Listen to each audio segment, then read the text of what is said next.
Hello အားလုံးပဲမင်္ဂလာပါ။ Yes Solution မှာကြိုဆိုပါရစေ။ဒီနေ့ညရောင်ပေးချင်တာလေးတွေကတော့မျက်စိမှာ install ရှိနေတဲ့အရုပ်ကလေးတွေပဲဖြစ်ပါတယ်။ဒီမှာပါဒါလေးဆိုလို့ရှိရင်တော့ခက်ချက်ဥလေးနဲ့ရုံလေးပါ။ရုပ်လေးဒါလေးကတော့2000ဖြစ်ပါတယ်ရှင်။အကယ်၍ဒီအယောင်မကြိုက်ဘူးဆိုလို့ရှိရင်လည်းတခြားကိုကြိုက်တဲ့အယောင်တွေနဲ့ customize order လုပ်ပေးရနော်။နောက်ထပ် install ရှိတဲ့အရုပ်လေးတွေကတော့ဒီလိုgraduate အရုပ်လေးတွေပါ။ဒီလိုပွဲဝတ်စုံလေးတွေနဲ့ဒါလေးကတော့ဝက်ဝင်လေးဒါလေးကပန်တာလေးဒါလေးကတော့ဝက်ကလေးပါနောက်ထပ်ဒါလေးကတော့ရုံကလေးပါ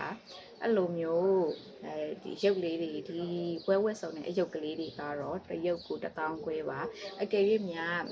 ကျောင်းစင်းပွဲတွေမှာမူချိုကျောင်းစင်းပွဲတို့ဒါမှမဟုတ် KG ကျောင်းစင်းပွဲတို့အဲ့လိုကျောင်းစင်းပွဲလေးတွေမှာကိုယ့်ရဲ့တတမီမီလေးတွေကိုလက်ဆောင်ပေးချင်လို့ပဲဖြစ်ဖြစ်တငယ်ချင်းတွေကိုလက်ဆောင်ပေးချင်လို့ပဲဖြစ်ဖြစ်လက်စီမှာလက်လီလက်ကမှာလို့ရပါတယ်နော်ကျေးဇူးတင်ပါတယ်